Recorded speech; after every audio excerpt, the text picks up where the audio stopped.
ಎಲ್ರಿಗೂ ನಮಸ್ಕಾರ. ಗೆಳತಿ ಯೂಟ್ಯೂಬ್ ಚಾನಲ್‌ಗೆ ಮತ್ತೊಮ್ಮೆ ಸ್ವಾಗತ. ಹುಣ್ಣಿಮೆ ದಿನ ಮಾಡುವಂತ ಸರಳವಾದಂತ ಪೂಜೆ, ದೀಪಾರಾಧನೆ ಬಗ್ಗೆ ಮಾಹಿತಿಯನ್ನ ತಿಳಿಸ್ಕೊಡ್ತಾ ಇದ್ದೀನಿ. ಇದೇ 12ನೇ ತಾರೀಕು ಬುಧವಾರ ಹುಣ್ಣಿಮೆ ಇರುತ್ತೆ. ಭಾರತ ಹುಣ್ಣಿಮೆ ಅಥವಾ ಮಾಗಿ ಹುಣ್ಣಿಮೆ ಅಂತ ಕೂಡ ಕರೀತಾರೆ. ಹುಣ್ಣಿಮೆ ತಿಥಿ ಯಾವಾಗ ಪ್ರಾರಂಭ ಆಗತ್ತೆ, ಯಾವಾಗ ಮುಕ್ತಾಯ ಆಗತ್ತೆ, ಇದನ್ನೆಲ್ಲ ಹಿಂದಿನ ವಿಡಿಯೋದಲ್ಲಿ ತಿಳಿಸಿದ್ದೀನಿ.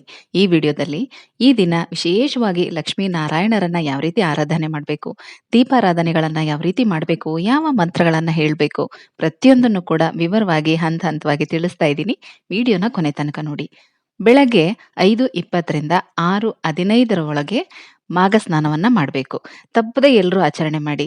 ತುಂಬಾ ಜನ ತೀರ್ಥಕ್ಷೇತ್ರಗಳಿಗೆ, ಸಂಗಮಗಳಿಗೆ ಅಂದ್ರೆ ತ್ರಿವೇಣಿ ಸಂಗಮಗಳಿಗೆ ಹೋಗಿ ನದಿ ಸ್ನಾನವನ್ನ ಮಾಡ್ತಾರೆ. ಸಾಧ್ಯವಾಗದೇ ಇರೋರು ಮನೆಯಲ್ಲೇ ಮಾಡಿ ತುಂಬಾನೇ ಒಳ್ಳೇದು. ಈ ಹುಣ್ಣಿಮೆ ದಿನ ಮಾಘ ಸ್ನಾನವನ್ನ ಮನೆಯಲ್ಲೇ ಮಾಡಬಹುದು. ಸ್ನಾನ ಮಾಡುವಂತ ನೀರಿಗೆ ಒಂದು ಚಿಟಿಕೆ ಅರಿಶಿನ ಪುಡಿನ ಹಾಕೊಂಡು ಗಂಗೆ ಮಂತ್ರನ ಹೇಳ್ತಾ ಸ್ನಾನ ಮಾಡಬೇಕು. ಆ ನಂತರ ಯಥಾಶಕ್ತಿ ಪೂಜಾ ಸಿದ್ಧತೆ ಎಲ್ಲ ಮಾಡ್ಕೊಳ್ಳಿ. ಅಂದ್ರೆ ನೀವು ಇದನ್ನೆಲ್ಲ ಮಾಡಬೇಕು ಅಂದ್ರೆ ಸೂರ್ಯೋದಯಕ್ಕಿಂತ ಮೊದಲೇನೆ ಎದ್ದೇಳ್ಬೇಕು. ಸ್ವಲ್ಪ ಬೇಗನೆ ಎದ್ದು ಮನೆಯೆಲ್ಲ ಕ್ಲೀನ್ ಮಾಡ್ಕೊಂಡು ಆ ನಂತರ ಸ್ನಾನ ಮಾಡಿ ಪೂಜಾ ಸಿದ್ಧತೆ ಎಲ್ಲ ಮಾಡ್ಕೊಳ್ಳಿ. ಬೆಳಗ್ಗೆ 8 ಗಂಟೆವರೆಗೂ ಸೌಭಾಗ್ಯ ಯೋಗ ಇರುತ್ತೆ. ಹಾಗಾಗಿ 8 ಗಂಟೆ ಒಳಗಾಗಿ ಪೂಜೆನ ಮಾಡ್ಕೊಳ್ಳಿ. ಇನ್ನು ಸತ್ಯನಾರಾಯಣ ಸ್ವಾಮಿ ಪೂಜೆ ಮಾಡುವಂತವ್ರು ನೀವು 8 ಗಂಟೆಯಿಂದ ಶುರು ಮಾಡಬಹುದು. ತುಂಬಾನೇ ಒಳ್ಳೆ ಸಮಯ ಇದೆ. ಅಷ್ಟದಳ ಪದ್ಮ ರಂಗೋಲಿನ ಹಾಕಿ ಅದ್ರ ಮೇಲೆ ಒಂದು ಪೀಠ ಅಥವಾ ಒಂದು ಪ್ಲೇಟನ್ನ ಇಟ್ಟು ಅದ್ರ ಮೇಲೆ ಲಕ್ಷ್ಮೀ ನಾರಾಯಣರನ್ನ ಪ್ರತಿಷ್ಠಾಪನೆ ಮಾಡಿ ಗಂಧ ಅರಿಶಿನ ಕುಂಕುಮನ ಹಚ್ಚಿ ಕೆಂಪು ಮತ್ತು ಬಿಳಿ ಹೂಗಳನ್ನ ಇಟ್ಟು ಅಲಂಕಾರ ಮಾಡ್ಕೋಬೇಕು. ಸಜ್ಜಿಗೆ, ಸಿಹಿ ಅವಲಕ್ಕಿ ಅಥವಾ ಹಾಲಿನ ಪಾಯಸ ಯಾವುದನ್ನ ಬೇಕಾದ್ರೂ ನೀವು ನೈವೇದ್ಯಕ್ಕೆ ಮಾಡಬಹುದು. ಹಾಗೆ ಪೂಜಾ ಸಿದ್ಧತೆ ಎಲ್ಲನೂ ಕೂಡ ಆಗಿದ್ರೆ, ತಯಾರಿ ಎಲ್ಲ ಆಗಿದ್ರೆ ಪೂಜೆನ ಶುರು ಮಾಡ್ಕೊಳ್ಳಿ.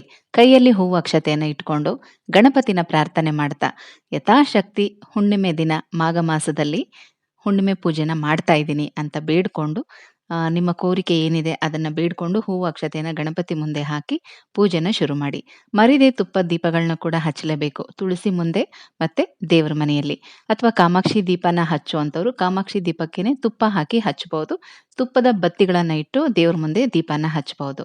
ಹಾಗೇನೆ ದೀಪಾರಾಧನೆಗಳ ಬಗ್ಗೆ ಕೂಡ ಹೇಳಿದ್ದೀನಿ ಹಿಂದಿನ ವಿಡಿಯೋದಲ್ಲಿ.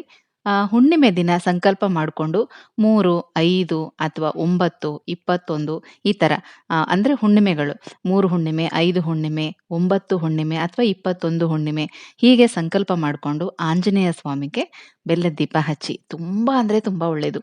ನಿಮ್ ಇಷ್ಟದ ದೇವರನ್ನ ನೆನೆಸ್ಕೊಂಡು ನೀವು ಹಚ್ಬಹುದು. ಆಂಜನೇಯ ಸ್ವಾಮಿಗೆ ಹಚ್ಬೇಕು ಅಂತೇನಿಲ್ಲ. ನಾನು ಈಗ 1 ವರ್ಷದಿಂದ ಶುರು ಮಾಡಿದ್ದೀನಿ. ನಿಜ ಹೇಳ್ಬೇಕು ಅಂದ್ರೆ ಭಕ್ತಿಗೆ ಬೇಗ ಒಲಿಯೋದು ಶಿವ ಅಂತ ಹೇಳ್ತಾರೆ. ಅಷ್ಟೇ ಬೇಗ ಒಲಿಯೋದು ಕೂಡ ಆಂಜನೇಯ ಸ್ವಾಮಿನೇ. ಹಾಗಾಗಿ ನಿಮ್ಮ ಇಷ್ಟದ ದೇವರನ್ನ ನೆನೆಸ್ಕೊಂಡು ಸಂಕಲ್ಪ ಮಾಡಿಕೊಂಡು ನೀವು ಶುರು ಮಾಡಬಹುದು. ಎಷ್ಟೋ ಜನ ನಂಜುಂಡೇಶ್ವರ ಸ್ವಾಮಿ ನಿಮ್ಮ ಮನೆ ದೇವರು ಅಂತ ಹೇಳಿದ್ದೀರಾ. ವಿಶೇಷವಾಗಿ ನಂಜುಂಡೇಶ್ವರ ಸ್ವಾಮಿಯನ್ನು ಕೂಡ ಹುಣ್ಣಿಮೆ ದಿನ ಆರಾಧನೆ ಮಾಡ್ತಾರೆ. ಹಾಗೆ ಶಕ್ತಿ ದೇವತೆಗಳಾಗಿರಬಹುದು, ಲಕ್ಷ್ಮೀ ನಾರಾಯಣ ಆಗಿರಬಹುದು, ಆಂಜನೇಯ ಸ್ವಾಮಿ ಆಗಿರಬಹುದು, ಗುರುಗಳಾಗಿರಬಹುದು, ಸುಬ್ರಹ್ಮಣ್ಯ ಸ್ವಾಮಿ ಆಗಿರಬಹುದು. ಮದುವೆ, ಮಕ್ಕಳು ತುಂಬಾ ನಿಧಾನ ಆಗ್ತಾ ಇದೆ, ಸೆಟ್ ಆಗ್ತಿಲ್ಲ, ಮಕ್ಕಳಾಗ್ತಿಲ್ಲ ಅನ್ನೋರು ಕೂಡ ಸುಬ್ರಹ್ಮಣ್ಯ ಸ್ವಾಮಿನ ನೆನೆಸ್ಕೊಂಡು ಮನೆಯಲ್ಲೇ ಕೂಡ ನೀವು ಈ ರೀತಿ ಬೆಲ್ಲದ ದೀಪಾರಾಧನೆಯನ್ನ ಮಾಡಬಹುದು. ಅಥವಾ ಹಣಕಾಸಿನ ಸಮಸ್ಯೆ ಆ ತರ ದುಡ್ಡು ಕಾಸು ವಿಚಾರವಾಗಿ ನೀವೇನಾದ್ರೂ ಮಾಡ್ತೀರಾ ಅಂದ್ರೆ ಬೆಟ್ಟದ ನೆಲ್ಲಿಕಾಯಿ ದೀಪಾರಾಧನೆ ಮಾಡಬೇಕು. ಅದನ್ನು ಕೂಡ ಅಷ್ಟೇನೆ ಸಂಕಲ್ಪ ಮಾಡಿಕೊಂಡು ಇಷ್ಟು ಹುಣ್ಣಿಮೆಗೆ ಮಾಡ್ತೀವಿ ಅಂತ ನೀವು ಪ್ರಾರ್ಥನೆ ಮಾಡಿಕೊಂಡು ಮಾಡಿ. ತುಂಬಾನೇ ಒಳ್ಳೇದು. ಅಷ್ಟೇ ಅಲ್ಲದೆ ಅಮಾವಾಸ್ಯೆ ಮತ್ತೆ ಹುಣ್ಣಿಮೆ ದಿನಗಳಲ್ಲಿ ಕುಬೇರ ಯಂತ್ರದ ಪೂಜೆನೂ ಕೂಡ ಮಾಡಬಹುದು. ಹಾಗೇನೆ ಈ ಹುಣ್ಣಿಮೆ ದಿನ ಬೇಕಾದ್ರೆ ನೀವು ಕುಬೇರ ಯಂತ್ರದ ಪೂಜೆನೂ ಕೂಡ ಮಾಡಬಹುದು. ಯಾರಾದ್ರೂ ಹೊಸದಾಗಿ ಇದನ್ನೆಲ್ಲ ಶುರು ಮಾಡ್ತಾ ಇದ್ದೀರಾ ಅಂದ್ರೆ ನಾಳೆ ತುಂಬಾನೇ ಒಳ್ಳೆ ದಿನ ಇದೆ. ಖಂಡಿತವಾಗ್ಲೂ ಇದೇ ಮೊದಲನೇ ಸಲ ಶುರು ಮಾಡುವಂತವ್ರು ನಾಳೆಯಿಂದ ನೀವು ಶುರು ಮಾಡಬಹುದು. ಈ ವಿಡಿಯೋನ ಸ್ವಲ್ಪ ಬೇಗನೆ ಶೇರ್ ಮಾಡಿದ್ರೆ ತುಂಬಾ ಜನಕ್ಕೆ ತಲುಪ್ತಾ ಇತ್ತು. ಕಾರಣಾಂತರಗಳಿಂದ ನಿಧಾನ ಆಯ್ತು. ಮನೆಯಲ್ಲೂ ಕೂಡ ಮದುವೆ, ನಿಶ್ಚಿತಾರ್ಥ, ಗೃಹ ಪ್ರವೇಶ ಅಂತ ರಿಲೇಷನ್ ಅಲ್ಲಿ ಸಿಕ್ಕಾಪಟ್ಟೆ ಫಂಕ್ಷನ್ ಇರೋದ್ರಿಂದ ವಿಡಿಯೋ ಹಾಕೋದಕ್ಕೆ ಸ್ವಲ್ಪ ಲೇಟ್ ಆಯ್ತು. ಆದ್ರೂ ಕೂಡ ವಿಚಾರ ತಿಳಿಸ್ಬೇಕು ಅಂತ ಹೇಳಿ ಇಷ್ಟೊತ್ತಲ್ಲಿ ಈ ವಿಡಿಯೋನ ಶೇರ್ ಮಾಡ್ತಾ ಇದ್ದೀನಿ. ಗಣಪತಿ ಪ್ರಾರ್ಥನೆ ಎಲ್ಲ ಆದ್ಮೇಲೆ ಲಕ್ಷ್ಮೀ ನಾರಾಯಣರನ್ನ ಪ್ರಾರ್ಥನೆ ಮಾಡ್ಕೊಳ್ಳಿ. ನಿಮ್ಮ ಮನೆ ದೇವರನ್ನ ಪ್ರಾರ್ಥನೆ ಮಾಡ್ಕೊಳ್ಳಿ. ಲಕ್ಷ್ಮಿಯ ಅಷ್ಟೋತ್ತರ ಮಾಡ್ತಾ ಕುಂಕುಮಾರ್ಚನೆ ಮಾಡಿ ಅಥವಾ ಬಿಡಿ ಹೂವಿನಿಂದ ಕೂಡ ಅರ್ಚನೆ ಮಾಡ್ಕೋಬಹುದು. ಹಾಗೆ ವಿಷ್ಣುವಿನ ಸ್ತೋತ್ರ ಕೂಡ ಹೇಳ್ಕೋಬೇಕು.